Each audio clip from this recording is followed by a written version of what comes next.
A billionaire ignores his pregnant wife's calls. She's in surgery fighting for her life, and he collapses in regret. Adrian Hale had everything.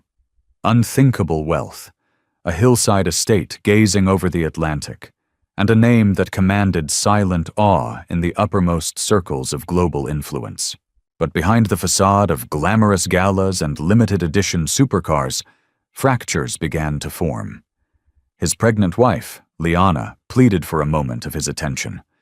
Just one call, a few words to comfort her at her most fragile moment. Adrian, however, was engrossed in sealing multi-billion-dollar ventures and networking with the world's elite, rejecting every call she made. He didn't know that Liana was on the brink of the most harrowing fight of her life. And soon, he would be forced to face the weight of shattering remorse. Adrian Hale wasn't born into affluence. He fought his way up with raw talent, iron resolve, and a streak of fearless ambition. At a young age, he was already gaining notoriety as a sharp-minded tech innovator, having founded a niche software company that quickly caught the attention of major investors like Benchmark Capital and Lightseed. Some years later, he had exited with an 8-figure deal. It wasn't long before headlines began calling him the next Elon Musk. Though Adrian always rejected comparisons, he wasn't interested in walking in anyone's shadow. From that moment, success poured in like confetti. His stock soared. Strategic alliances sprang up from every continent. Within a few years, he joined elite philanthropic circuits, exchanging ideas with leaders like Melinda Gates at global health summits and forming ties with Oscar-winning celebrities. But beneath every handshaking photo op and dazzling interview, Adrian carried memories of coding in a dim Brooklyn apartment, living on microwave noodles, working straight through the night. Those memories fueled his grit in boardroom battles and his unrelenting refusal to ever live in scarcity again. The estate he now called home stood high atop a coastal ridge in Newport, a breathtaking architectural statement in glass and steel. Its expansive windows revealed uninterrupted views of ocean and skyline, a rooftop helipad, a mirrored pool, and gardens that rolled toward the sea announced to the world that Adrian Hale had, without question, arrived. The tabloids called it the Hale Fortress, but Adrian shared it with someone far more important than any of that: his wife, Liana. Liana Rowan Hale came from a working-class family. She was warm-hearted, generous, and fiercely dedicated to helping those in need. Their love story read like a modern-day fairy tale. Adrian had noticed her at a grassroots fundraiser in Charleston, a modest event supporting a children's outreach clinic. While most eyes stayed fixed on the VIPs and clinking champagne flutes, Adrian's gaze landed on a quiet corner where Liana knelt beside a small boy in a wheelchair. She was gently encouraging him about his upcoming operation, her soft voice soothing his anxiety. Her kindness, Adrian realized, was both humbling and magnetic. He approached her unusually nervous, a stark contrast to his boardroom confidence, and they discovered a mutual passion for impact-driven philanthropy. Not long after, they were married on a private beach in the Virgin Islands, waves brushing the sand beneath a painted sky. The society pages splashed their wedding photos, showing a radiant couple who seemed to have it all. For a time, they truly did. He approached her, introduced himself shyly, an unusual moment for a man who typically closed multi-million-dollar contracts without flinching, and discovered they both had a deep-rooted passion for humanitarian work. Not long after, they exchanged vows on a secluded beach in Turks and Caicos, with the waves lapping gently at the shore beneath a spectacular golden sunset. The photos graced the pages of glossy lifestyle magazines, capturing a glowing couple who seemed to personify hope and happiness. At first, their marriage felt like a dream. They traveled together for both work and leisure: Paris, Seoul, Cape Town. Always taking time to immerse themselves in the local culture. Where Adrian's business instincts shined, Liana's compassion and openness won hearts.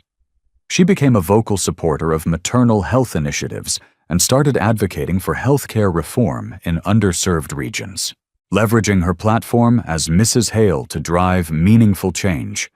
But as the years progressed, Adrian's ventures expanded. The deals became larger, the stakes higher, and the nights longer. Late hours at his downtown headquarters began to replace quiet dinners at home, and the steady hum of back-to-back phone calls began intruding on their once sacred time together. He was no longer the hopeful young founder full of lofty ideals. He had evolved into a formidable figure in the global market, his life dominated by corporate boards, international acquisitions, and high-stakes negotiations. Every minute offline felt like a liability to him, a chance for a competitor to move faster, push further. Liana sensed the change. At first, she would remind him gently that time together mattered. "We still have us. Don't lose that," she would whisper whenever she found him pacing late at night, glued to a conference call with partners in Hong Kong. He'd kiss her forehead and promise just a few more minutes before disappearing into his study for the rest of the night. When Liana found out she was pregnant, her entire being lit up with uncontainable joy. She looked forward to filling their grand estate with warmth and laughter. She imagined a softly decorated nursery, a wooden rocker by the window, and nights filled with lullabies and whispered bedtime tales. She pictured Adrian powering down his phone in the evenings so they could marvel together at the miracle of creating a life. But the timing of her pregnancy collided with a volatile financial landscape that demanded Adrian's undivided focus. Global markets were swinging unpredictably. Investor confidence was shaky, and supply chains were crumbling under pressure. Each day felt like a crisis to manage, a storm to outrun. Instead of stepping back, Adrian pushed harder. He told Liana, "This is all for the baby. I want our child to have everything, the best life possible. Just a little longer and things will settle down." And she believed him. He had never failed her before. Still, a quiet part of her wondered, had Adrian become addicted to the game itself? It wasn't just the money anymore. It was the thrill of the negotiation, the surge of power in the boardroom, the intoxicating control of shaping futures. The power he held in the boardroom, the ability to make or break entire corporations with a single decision, was intoxicating. It was risky and exhilarating. As Liana's pregnancy progressed, she tried to remain engaged in her charitable initiatives, but her body began urging her to slow down. Small health flags started to appear. Brief moments of faintness, sudden dizziness, and her obstetrician, Dr. Eliza Chan, advised her firmly to minimize stress. What she needed more than anything was Adrian's presence. But more often than not, when she called him, the line went unanswered. Often at night, she'd wake up to find the space beside her in bed still empty. The house staff would offer her chamomile tea or warm compresses, doing their best to comfort her. But it wasn't what she needed. She needed Adrian's embrace, his voice, his reassurance. She needed to feel like she wasn't carrying this transformation alone. Still, she held on to the hope that once their child was born, he would see. He would cradle their newborn in his arms and realized that no deal, no acquisition could ever compare. She clung to that belief with every gentle kick inside her, whispering promises to the life growing within her. But fate, unbeknownst to them both, had its own plan. The signs of serious pregnancy complications were already present, subtle but ominous, quietly gathering strength, waiting for one misstep to tip everything into chaos. To outsiders, Liana's pregnancy appeared smooth and radiant. Her face glowed, her smile was serene, and her tailored maternity gowns flattered her growing figure. She continued making appearances at benefit events, though less frequently, and she sat for interviews promoting maternal health care, advocating for policy shifts to protect mothers and children. But beneath that poised exterior, Her body was trying to speak. She noticed herself getting winded from simple tasks. Standing too long blurred her vision. Walking up the grand staircase left her heart pounding so loudly it echoed in her ears, and sometimes, in the quiet of the night, she felt a tightness in her chest, an unsettling weight she couldn't quite name. Each time she brushed it off. This must be typical pregnancy discomfort, she reasoned. Dr. Chan had once said that no two pregnancies were the same. Each came with its quirks. So Liana convinced herself. This was all normal. It was all part of the journey, she told herself. Her checkups with Dr. Eliza Chan initially seemed routine. A leading obstetrician at the prestigious Marlow Medical Center in Boston, Dr. Chan had handled countless high-profile pregnancies.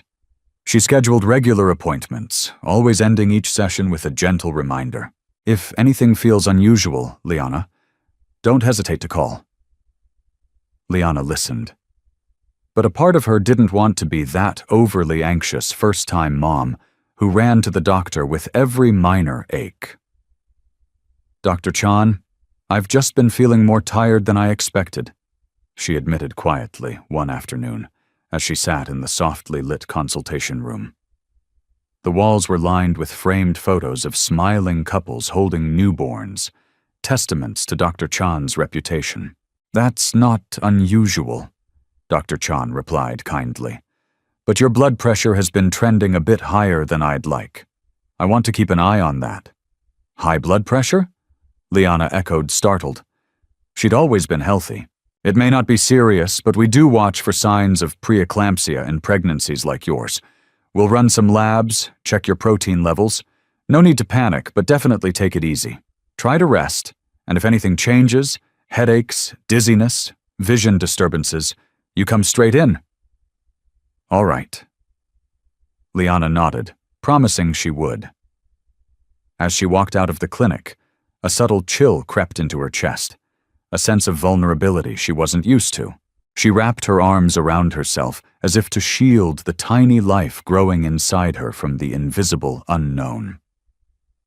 For the first time, pregnancy no longer felt purely magical. It carried the weight of responsibility, uncertainty, and the terrifying truth that something might go wrong. That evening, she tried calling Adrian to share the update from Dr. Chan. He was in Manhattan at the time, closing a massive deal with a luxury international resort chain. Her call went to voicemail. She left a calm, composed message. Hi, love. Dr. Chan says we need to monitor my blood pressure. Nothing alarming, just being cautious about possible preeclampsia. Call me when you get a chance. I'd really like to talk. I miss you. Later that night, under the soft amber light of the bedside lamp, she kept checking her phone. Each time, the blank screen greeted her, and her heart quietly deflated. A mix of emotions churned inside her. Worry over her health, a yearning for connection, and a nagging frustration she tried to suppress. The silence felt louder with each minute. She placed a hand on her belly, whispering softly as if to the baby. We're okay, right? He's just busy. He always calls eventually. But the longer the quiet stretched, the more alone she felt, caught between rational reassurance and a creeping ache of abandonment. Was it really too much to expect a call back from her husband when there might be a complication with their child?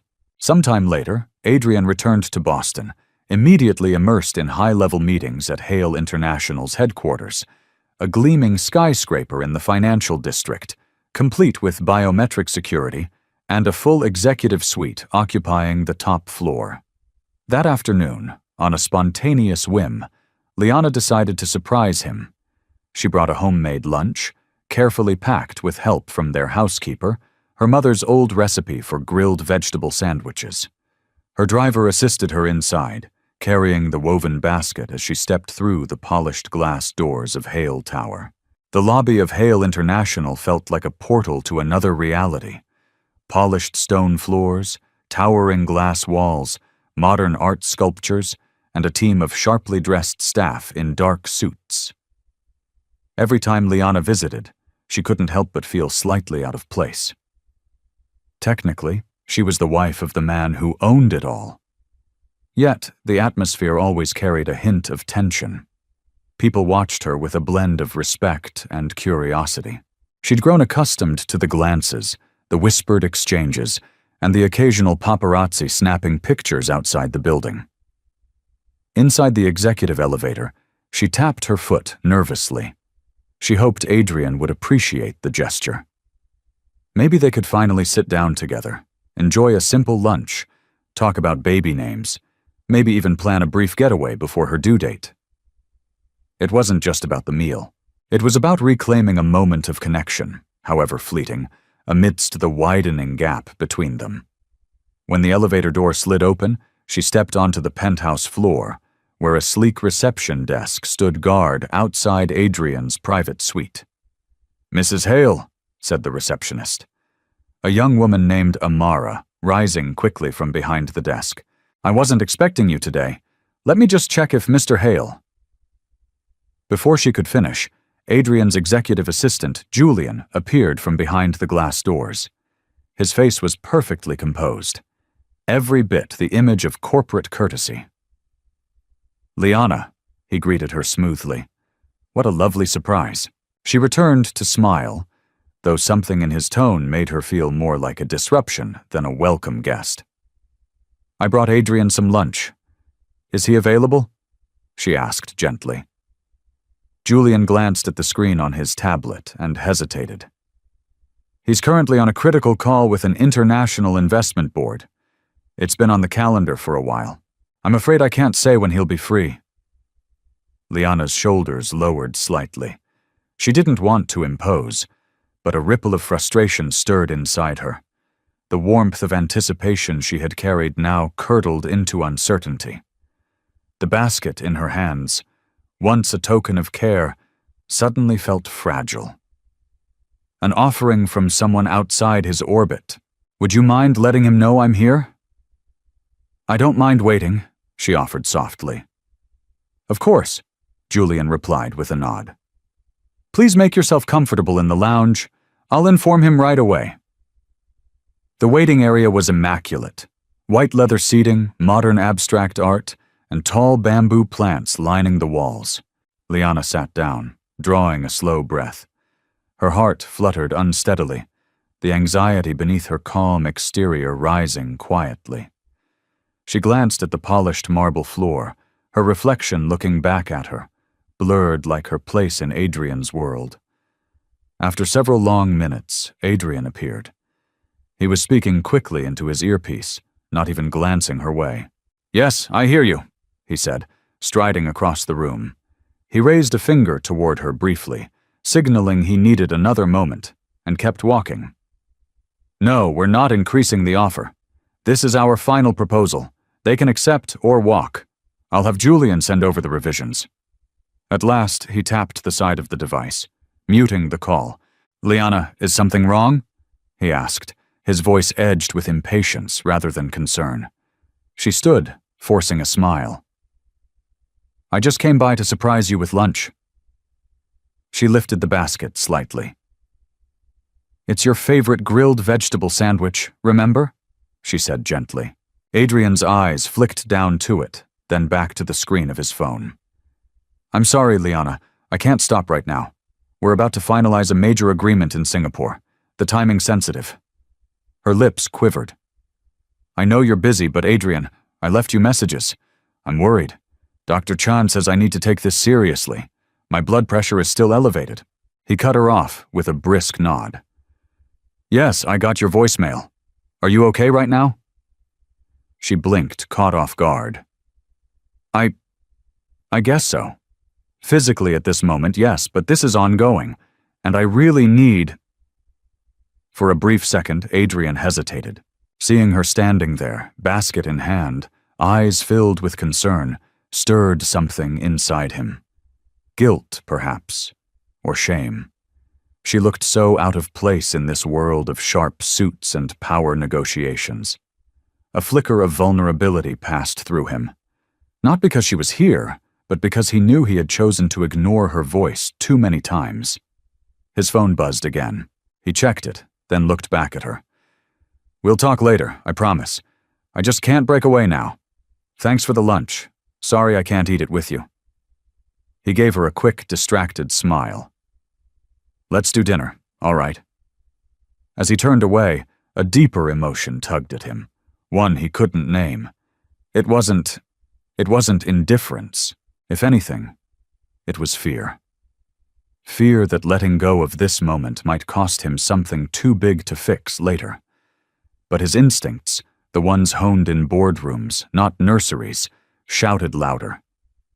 Without waiting for a response, he tapped his earpiece, rejoined the call, and walked away, leaving her there, clutching the basket, eyes stinging with unshed tears. She stood motionless in the pristine lounge, overwhelmed by the quiet pain of feeling unnecessary in her husband's world. That evening, he came home earlier than usual. Liana was curled up on the living room couch, flipping through a magazine without interest. He sat beside her, kissed her cheek, and offered an apology. But his phone kept vibrating, screen lighting up with alerts and messages, each one pulling his attention away. Liana didn't argue. She was too emotionally and physically tired to fight. So she stayed silent, letting him believe his presence alone made a difference, even if his thoughts were elsewhere. Still, a quiet dread was growing inside her. Her body was sending signals, subtle but persistent, urging her to listen.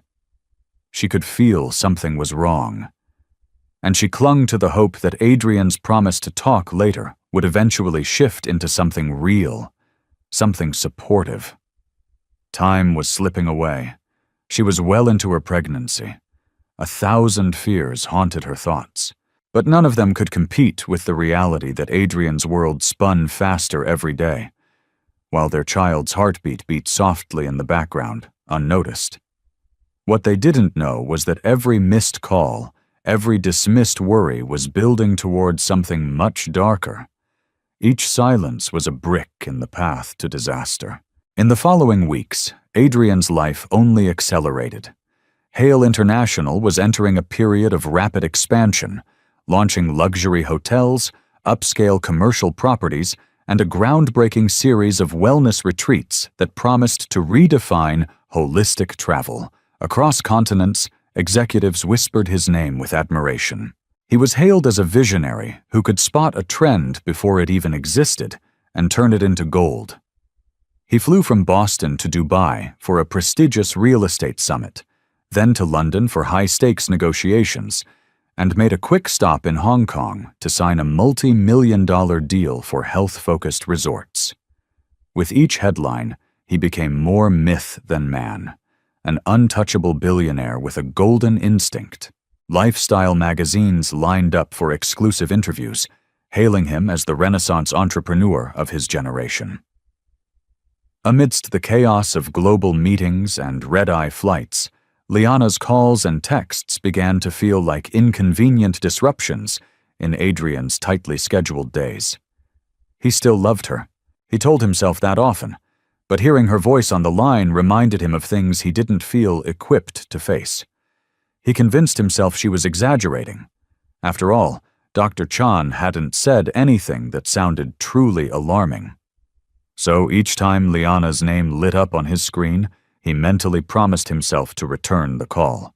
But there was always another meeting, another negotiation, another fire to put out. Back in Boston, Liana was far from okay. Her symptoms intensified. What started as dull headaches soon escalated into piercing migraines.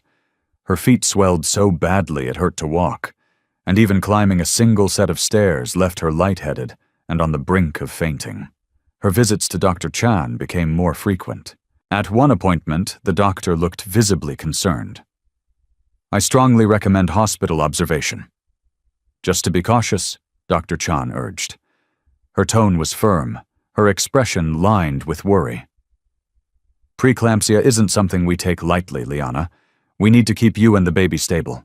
Liana couldn't bear the thought of being confined to a hospital room, especially not without Adrian nearby.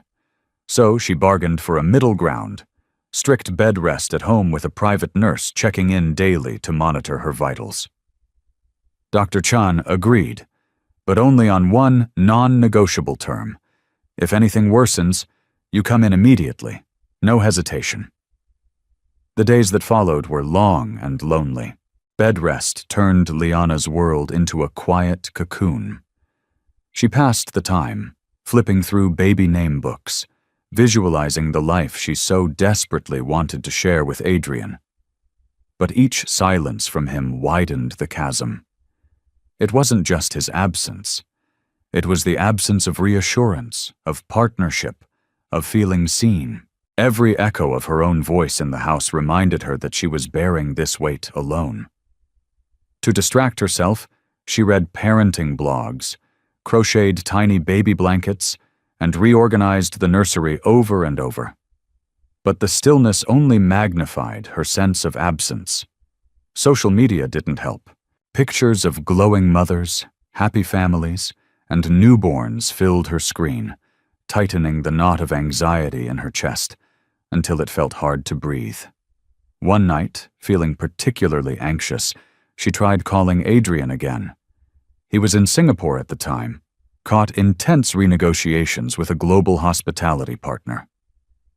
Her call rang until voicemail picked up. She told herself not to cry, but the tears came anyway, silent and slow. Was she asking too much? Was she being unreasonable, selfish? A quiet guilt gnawed at her. She wanted him beside her, not for luxuries or comfort, but for presence, for shared fear, shared hope. But every unanswered call whispered the same cruel refrain.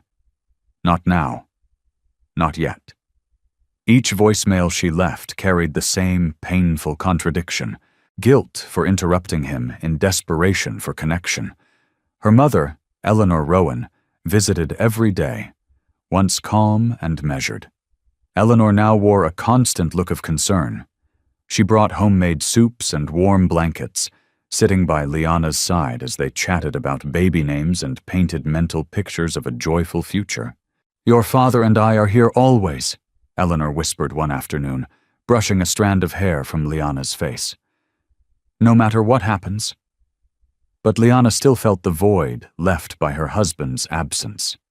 She longed for him to walk through the door, hold her, and simply say, "We're going to be okay."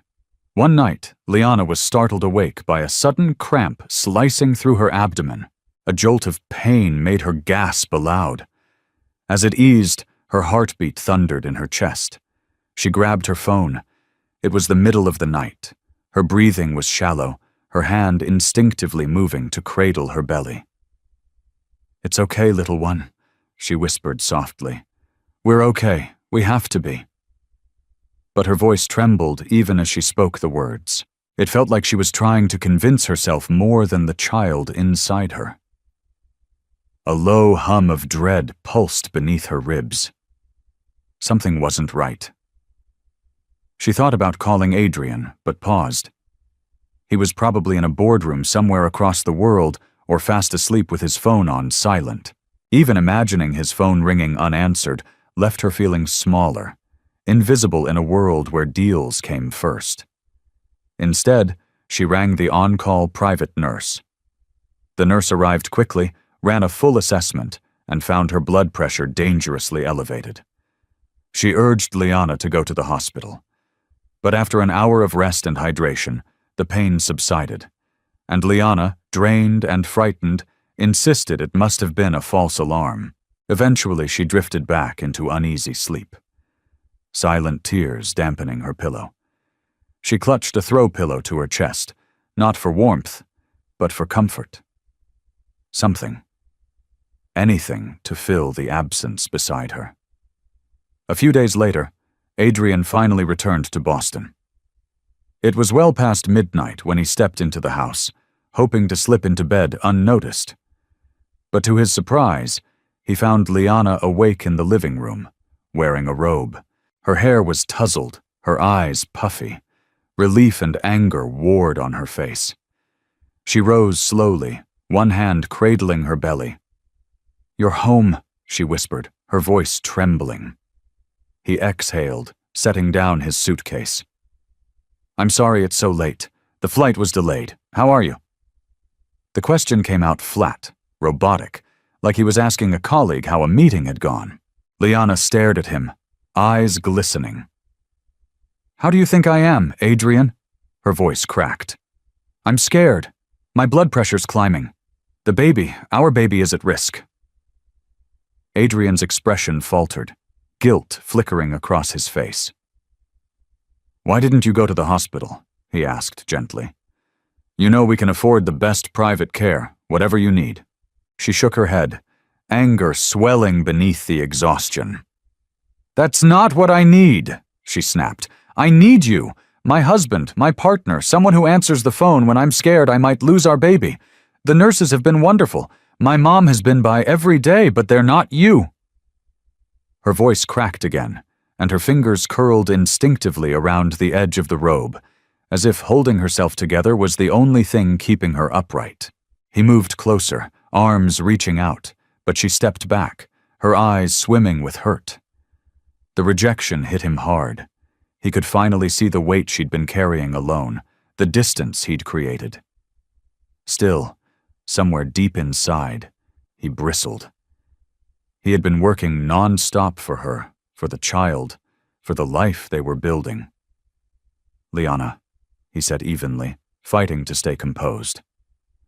"I know you're scared, but you have to understand I'm juggling enormous deals.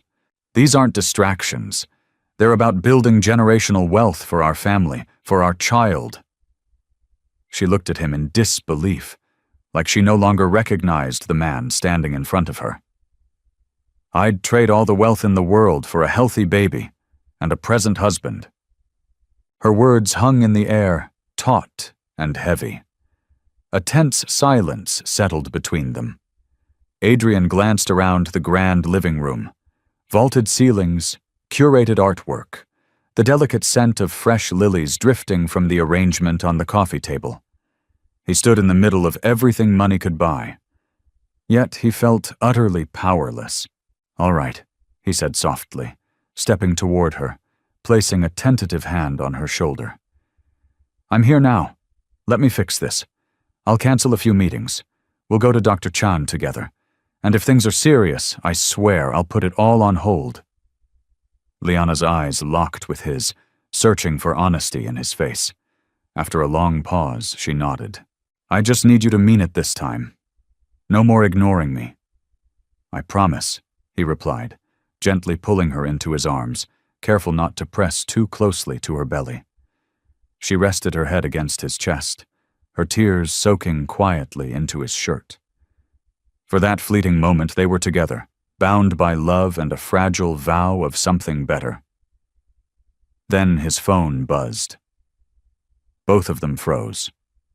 Adrian silenced it immediately, but the room filled once more with unspoken tension. Liana closed her eyes, willing this moment to be the turning point, hoping he would finally choose her and the baby over the endless clamor of boardrooms and business. In the days that followed, Adrian did try. He adjusted his schedule, moved meetings to early mornings or late nights so he could accompany Liana to her doctor visits. He drove her to Marlowe Medical himself. Dr. Chan was cautiously optimistic, but continued to emphasize the risks of preeclampsia. She insisted on strict monitoring, minimal stress, and vigilance at home. Adrian helped Liana to the couch, brought her glasses of water, and sat beside her as they talked about baby names. The intimacy felt delicate, like a soap bubble suspended in air, too fragile to touch. They were trying, but the outside world didn't stop. Deals still demanded signatures. Investors still expected FaceTime, even as he carved out space for her. Urgent messages still found their way in. Some nights, Adrian was up until the early hours on international calls. Liana would wake, watching the soft glow of his phone light up his strained face. He'd sense her gaze, slip quietly back into bed, kiss her forehead.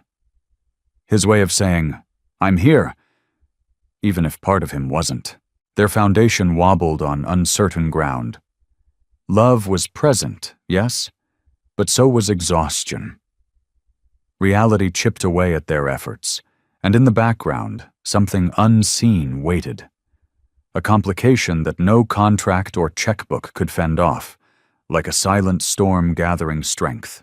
The day everything changed began with sunlight flooding their Boston estate in warm gold. The sky glowed in vibrant shades of pink and orange, a peaceful canvas that offered no hint of what lay ahead. Liana woke with a dull, pressing headache. She instinctively reached for her phone, checking for a message from Adrian. He had left early that morning for what he described as an absolutely unmissable meeting. No note, no text, no missed call, just a hollow space in their shared bed. Liana closed her eyes, breathing in slowly, telling herself to stay calm. Stress would only make things worse. She repeated silently that he must have had no choice, that this meeting was crucial enough to justify slipping out before dawn. Her nurse was scheduled to arrive within a couple of hours to check her vitals. In the meantime, she sat on the couch with a mug of herbal tea and a newborn care book, trying to calm the restless flutter in her stomach. Meanwhile, Adrian was across the city at the Millennial Hall, an exclusive venue in downtown Boston reserved for high-level gatherings. Today, he was hosting executives from Bort International, a powerful European conglomerate led by CEO Christophe Moreau. If Adrian could lock in this partnership, it would elevate Hale International to a dominant position in the European luxury market. Media speculation had already begun swirling about a possible multi-billion-dollar alliance. The boardroom was a masterpiece of design. Floor-to-ceiling windows offered a breathtaking view of the skyline. A sleek mahogany table stretched across the room beneath recessed lighting. Stylized water carafes, crystal glasses, and a selection of gourmet pastries adorned the center. Adrian and his team were polished to perfection. Tailored suits, calm confidence. He looked the part. Navy suit, burgundy tie, every hair in place. His posture was perfect, unshaken. But behind the composed mask, a pang of guilt simmered. He had left Liana again, despite promising he wouldn't, despite knowing how fragile things had become. Still, the scale of this deal drowned out the whisper of doubt. This wasn't just another opportunity. It was the opportunity. The meeting began with pleasantries and a meticulously prepared presentation showcasing the synergies between Hale and Bort. Projections in the billions, global expansion, market dominance. By mid-morning, the conversation had shifted into detailed negotiations. Questions flew, terms adjusted, timelines discussed. Adrian's phone vibrated several times, but he ignored it. He'd instructed Julian to screen his calls. If Liana reached out, Julian would notify him privately, but so far, no message. Deep into the meeting, the air in the room was electric. They were closing in on a preliminary agreement, ambition hanging heavy in the space like fine cologne. Just past noon, the group broke for a recess. Adrian stepped into the corridor, finally glancing at his phone. There were missed calls from an unfamiliar local number and a text from Julian that read, "We have an urgent situation regarding Mrs. Hale." His pulse quickened without hesitation. He called Julian. "Adrian?" Julian answered instantly, voice taut. "What's going on?" Adrian demanded. "Liana's nurse tried calling you. She couldn't get through. Liana collapsed at home. They've taken her to Marlowe Medical." The words struck Adrian like a hammer to the chest. His breath caught. "What do you mean collapsed?" he asked, his voice tight with fear. "It's serious," Julian said. Her blood pressure spiked. "They're running emergency tests now." "Dr. Chan is with her. You need to get there." Adrian ended the call without replying. A chill settled in his bones as his fingers went numb. In the boardroom, executives waited for his return, but in that instant, none of it mattered. Only Liana. He stepped back into the conference room, face pale, voice unsteady. "I'm sorry. I have to excuse myself," he said, addressing Christophe Moreau and the Bort team. "There's a family emergency. My team will continue in my absence."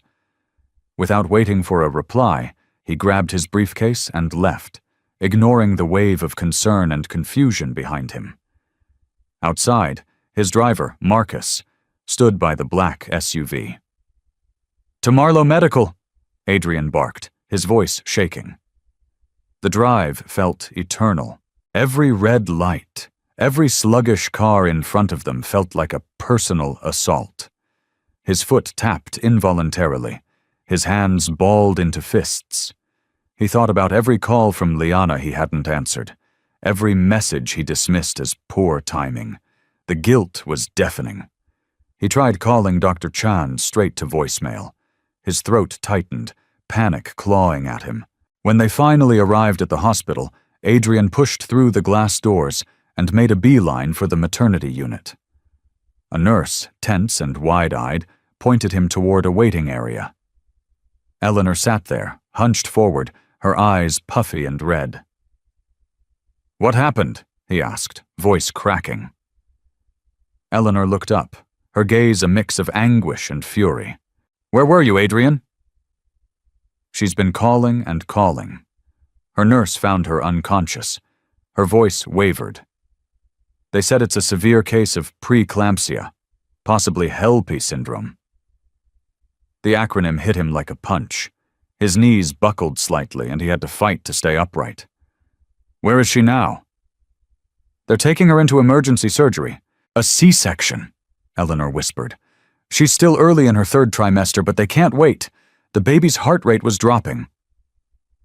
Adrian stood frozen, powerless. Everything slowed. The lights above felt harsh. The sterile white walls closed in around him like a cage. His mind scrambled for something, anything to say, but his throat clenched too tightly to speak. Then Dr. Eliza Chan emerged from the double doors, her expression steeled by experience, yet shadowed by real concern. Her scrubs were wrinkled, her tone calm, but urgent. "Liana's condition is critical," she said, raising a hand as he tried to speak. "We're performing an emergency C-section. It's the only way to save both mother and child. Her blood pressure is dangerously high. Her liver enzymes are elevated. Platelets are dropping. This is classic HELP syndrome. We need to act fast." Adrian swallowed hard. "But she'll survive, right? And the baby?" "We're doing everything we can," Dr. Chan replied, her expression tight with focus. "Pray." With that, the doctor turned and disappeared through the surgical doors. Adrian collapsed into a nearby chair. Eleanor sank down beside him, tears streaking silently down her face. He hesitated, then reached for her hand, unsure if he even had the right to seek comfort from the woman whose daughter he had neglected so profoundly. They sat in silence. Minutes crawled by, each one heavier than the last. Every second stretched into eternity. Adrian's thoughts churned. Memories of ignored calls, dismissed concerns, promises made without conviction. Every time he'd prioritized a deal over the life forming inside Liana's womb now felt like a sharp blade carving into his conscience.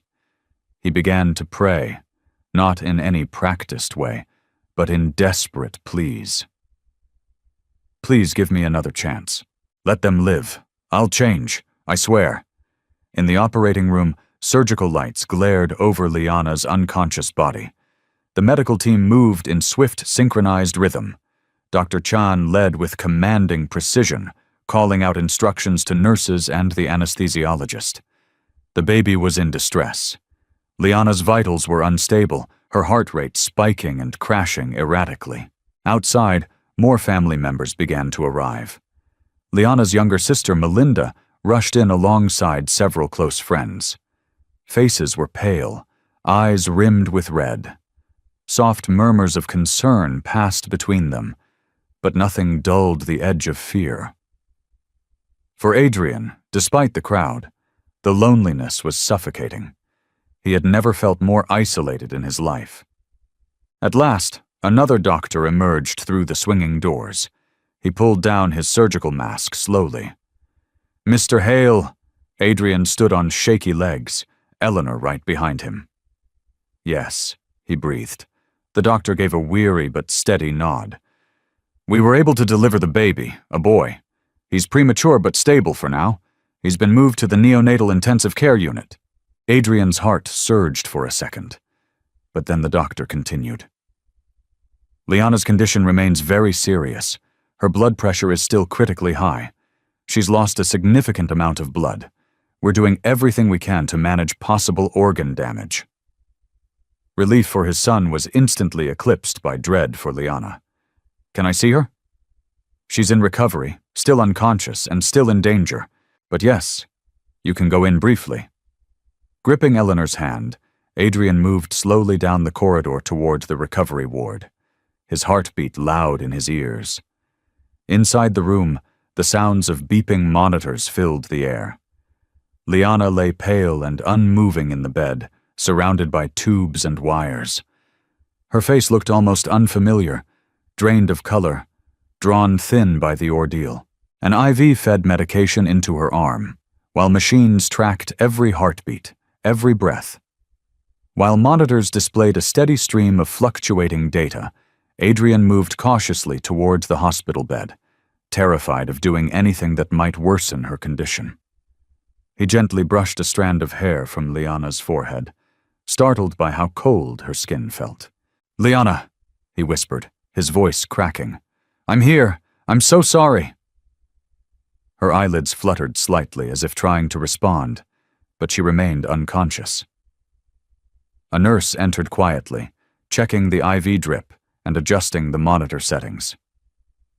Adrian lingered by the bedside, helpless and desperate. "Will she wake up soon?" he asked, his voice tight with fear. The nurse answered with quiet reassurance. "We hope so. Her body's been through a tremendous shock. Right now, she just needs time to stabilize. The next stretch of time is critical." Her tone was calm, but Adrian caught the slight hesitation in her voice, the practiced balance between hope and caution that only came from years of witnessing uncertain recoveries. He nodded and stepped aside, giving the nurse space to work. Then his eyes returned to his wife, still pale, silent. In his mind, flashes of their life together began to rise. He saw her again on their wedding day, radiant under the golden sunset of the Nantucket beach, where they'd exchanged vows. He remembered spotting her for the first time at that charity fundraiser for the children's hospital. How her gentleness with a sick child had pierced through the noise of the crowd and stolen his attention entirely. In those memories, he saw a man who had once sworn to protect her, love her, put her first. Where had that man gone? Guilt surged inside him like a crashing wave.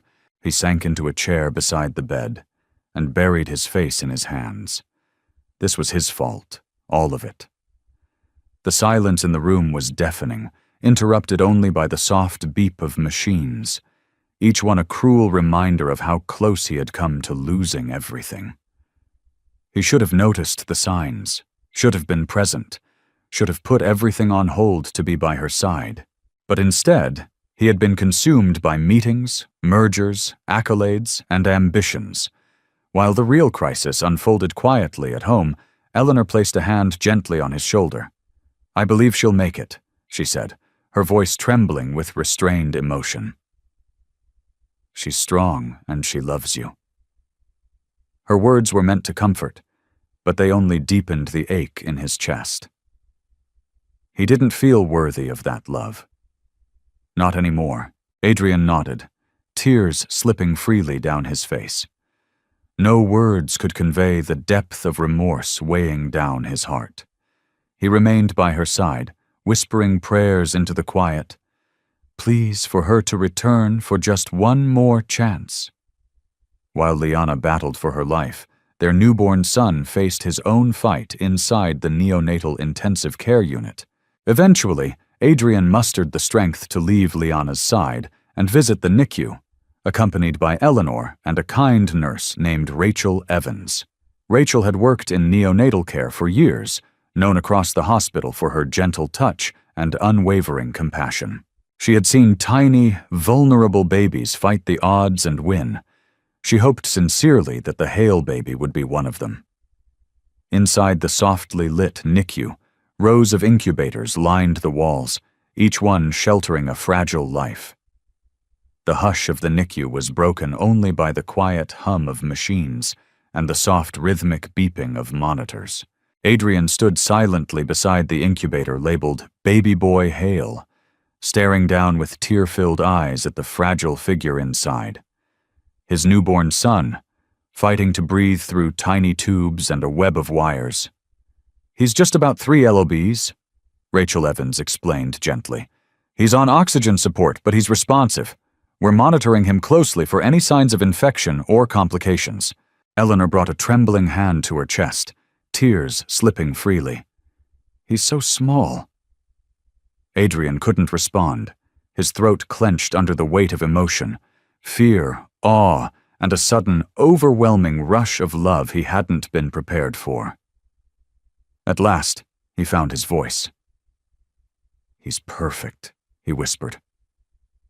In that moment, seeing his son so defenseless, the full reality of fatherhood hit him with devastating force. All the money, the accolades, the empire he had built, none of it mattered here.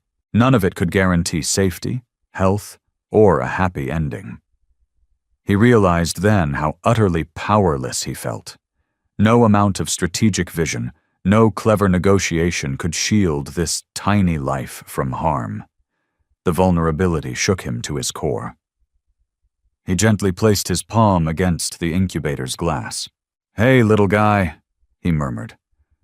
"I'm your dad, and I promise as soon as you and your mom are better, I'm going to be there for you always." Eleanor wrapped an arm around his shoulder. "He'll make it," she said, her voice thick with hope and fear. "And so will Liana." But as the hours passed, relief remained out of reach.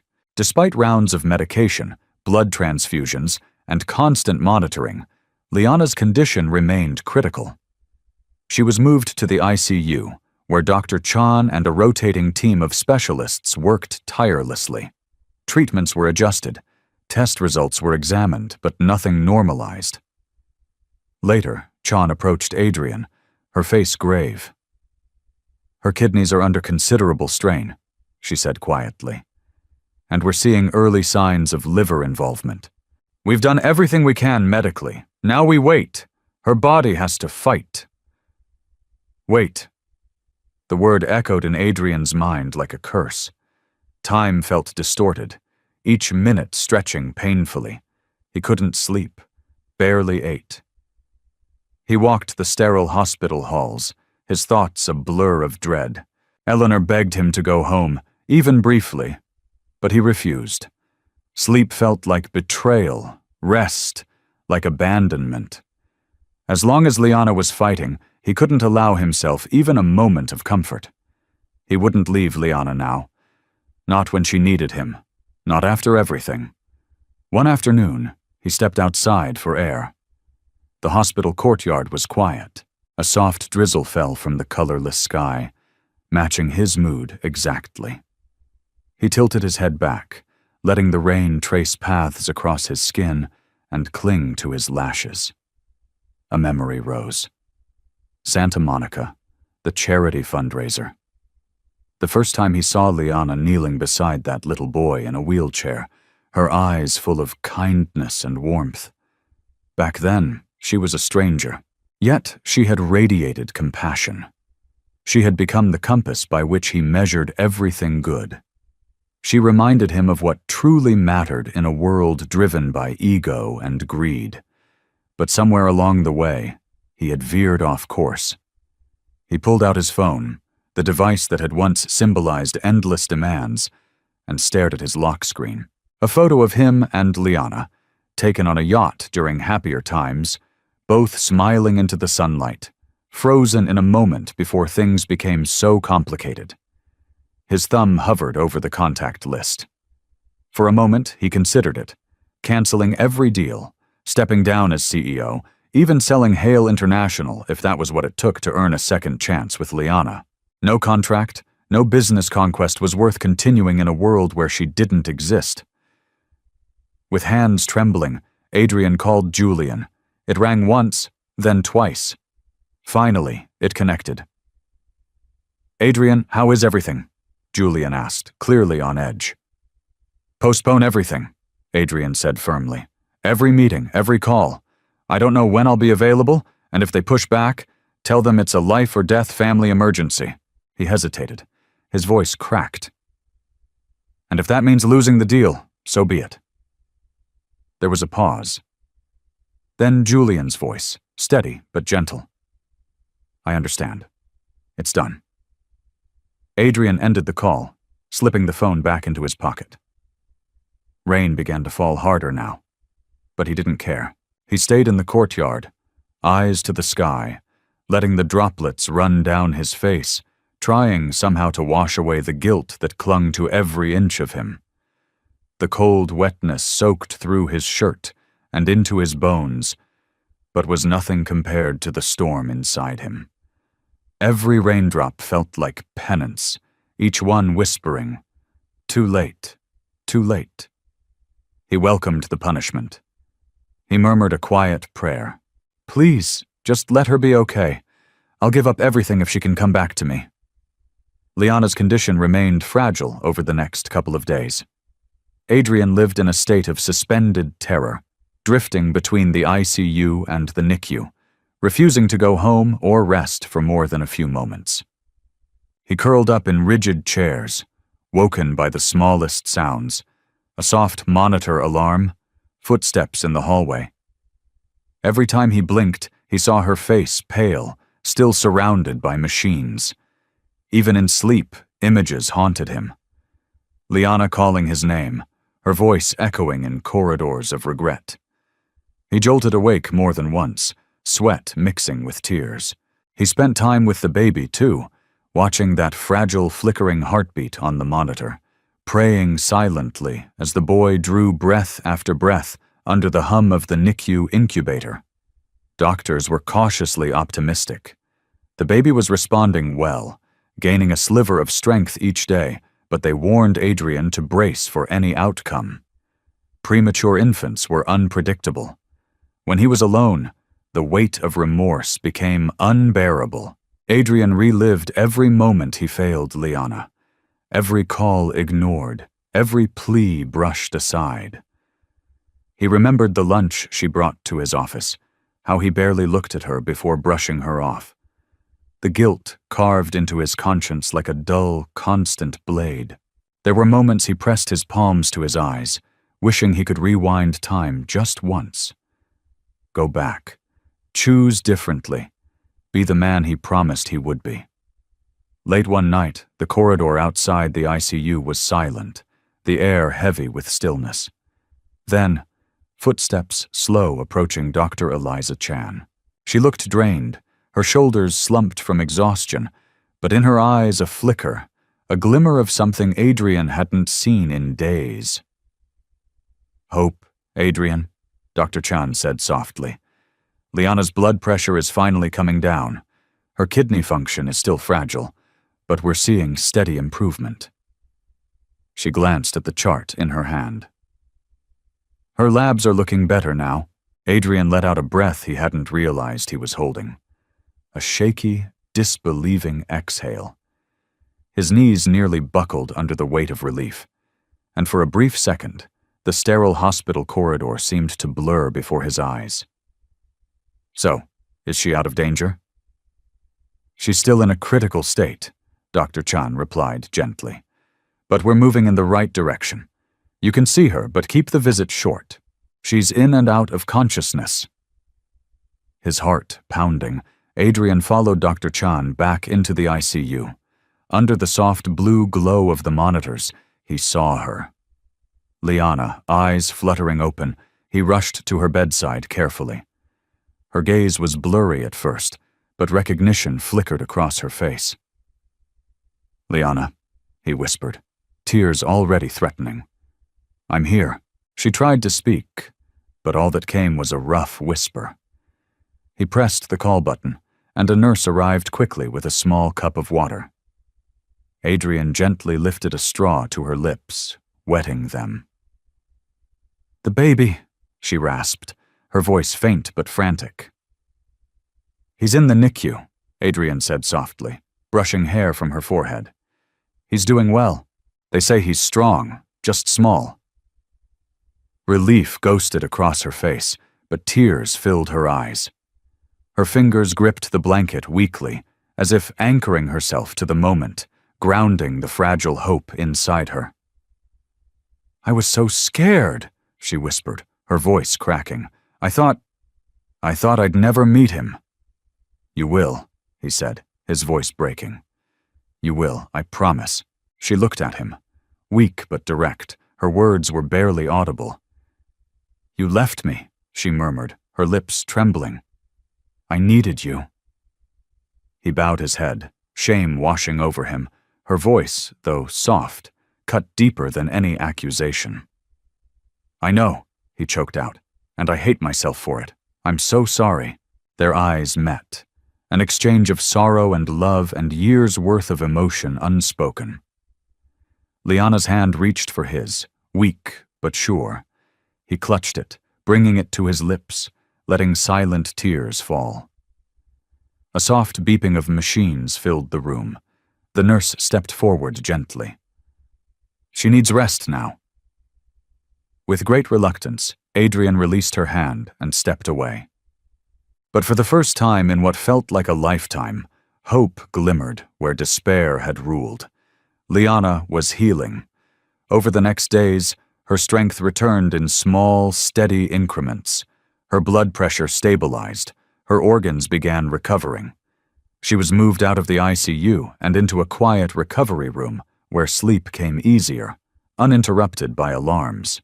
Each hour that passed without a setback felt like a gift, a chance at rewriting the story they almost didn't get to finish. She asked constantly about the baby. Finally, the doctors approved a short, supervised visit to the NICU. Adrian stood behind her wheelchair, hands lightly on her shoulders, eyes misting as he watched Liana reach into the incubator with trembling fingers, her hand resting gently on their newborn son's tiny fist.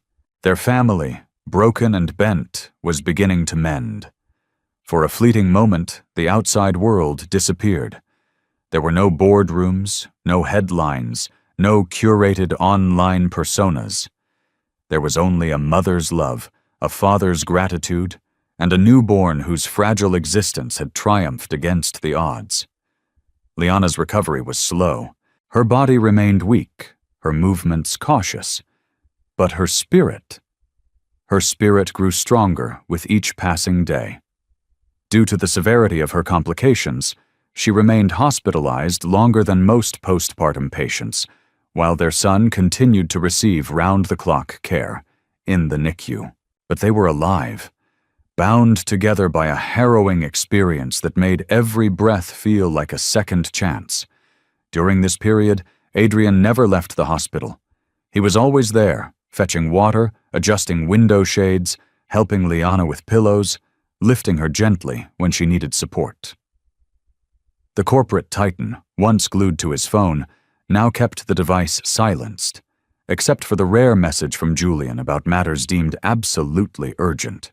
Even then, he had handed much of Hale International's leadership to his executive team, instructing them to keep the ship afloat in his absence. In some circles, his absence might have seemed like weakness, but to Adrian, it was the greatest strength he had ever shown, being present for his wife and son, being the man they needed. Though nurses and doctors often recognized him, and yes, a few even dared to ask for photos. Adrian declined all publicity. He sidestepped the reporters waiting outside. He didn't care about appearances anymore. All that mattered was Liana and their baby. As the days passed, the conversations that once seemed impossible began to take place in hush tones beneath the soft hiss of oxygen machines and rhythmic beeps of monitors. Liana, voice growing steadier, spoke of her fear and isolation. She told Adrian how deeply abandoned she had felt, how helpless and invisible. He listened, really listened, and he cried. He apologized, not with grand speeches, but with the humility of a man who had finally faced his failings. She forgave him, not in one moment, but slowly, carefully, piece by piece. The love was still there, but trust would take time. One morning, her hand found his. The grip was faint, but unmistakably firm. "Promise me," she said, eyes fixed on his. "No deal, no business, no matter how massive, will ever come before us again." He brought his forehead to hers, his voice a vow. "I promise, you and our son are everything." In the hallway, staff began to refer to him affectionately as the Shadow because he never left her side. Nurses like Rachel Evans often remarked on how rarely they saw a partner so present, so devoted. Their words pierced Adrian's heart because they were a reminder of who he hadn't always been. As their son grew stronger, the tubes began to come off. One unforgettable afternoon, the medical team showed Liana how to do kangaroo care, skin-to-skin bonding with her baby. She trembled slightly as she held him to her chest, and when his tiny fingers wrapped around hers in a soft, instinctive grip, she broke into quiet sobs. Adrian stood nearby, watching in awe, tears glistening as their son reached out and opened his hand, seeking warmth, seeking safety, seeking the love that had been waiting all along. They named him Caleb, meaning faithful or devotion, a name that felt perfect after everything they'd endured. Weeks passed. Liana's recovery continued steadily. Caleb remained in the NICU, gaining strength under the watchful eyes of the neonatal team. Adrian refused to leave. He only returned briefly to their Boston home for fresh clothes, returning within hours. Each day brought small triumphs, Caleb gaining weight, regulating his breathing. Watching his son fight for every milestone, Adrian realized just how insignificant his business triumphs had become in comparison. Meanwhile, Hale International was under pressure. Shareholder tensions rose, and the once promising Bort International deal stagnated. When Julian updated him about missed deadlines and board unrest, Adrian met the concerns with unwavering calm. "If the deal dies, it dies," he said. "My family comes first." Julian was surprised but respected his stance. Quietly, he handled the corporate fallout, privately admiring the transformation in his once relentlessly driven CEO. Though still recovering, Liana found joy in visiting Caleb's incubator, reading him lullabies, whispering gentle reassurances, and stroking his tiny hands. Late at night, she and Adrian talked, apologies flowing, promises made for a different future. One gentle conversation at a time, they began mending the broken parts of their bond. Outside the hospital walls, the business world waited. But Adrian no longer felt pulled by it. His devotion was with Liana and Caleb. And in that miracle, he discovered life's truest riches. Weeks later, under the NICU team's dedicated care, Caleb was finally strong enough to go home. Liana, though still regaining her strength, wept as she carried him through the doors of their home, where a welcome home banner swayed gently. The nursery, once still and silent, now buzzed with warmth, soft toys, glowing nightlights, and the soothing hum of lullabies. Adrian, transformed, protective, humbled, marveled at how Caleb's tiny fingers clung to his. Each day brought new challenges, feedings, diaper changes, doctor visits, and yet each one felt like a blessing. He delegated Hale International's day-to-day to trusted executives. No global venture mattered more than his wife and son. One evening, As the Boston skyline shimmered through their penthouse windows, Liana held Caleb close and asked, "Do you regret stepping back?" Adrian shook his head, voice filled with quiet gratitude. "Only that I didn't do it sooner." They exchanged a look, a vow without words. Never again would ambition come before family. In the following months, Adrian restructured parts of the company, proving to investors that leadership didn't mean sacrificing what mattered most. A landmark deal with Bellard and Compsewar affirmed that ethical success was still success. At home, Liana healed and with grace and strength returned to her passion, advocating for maternal health. During her first public speech, she spoke candidly about high-risk pregnancies and her ordeal. Adrian stood off stage, cradling Caleb, eyes misted with pride. They had nearly lost everything, but love and second chances prevailed. In the end, Adrian Hale learned a lesson no billion-dollar merger could ever teach. That life's true wealth is not counted in profits or partnerships, but in presence, in love, in family. From the brink of tragedy, he emerged changed. A man who stepped back from an empire to cherish what he nearly lost. A healthy baby, a healing wife, and a promise to never let go again.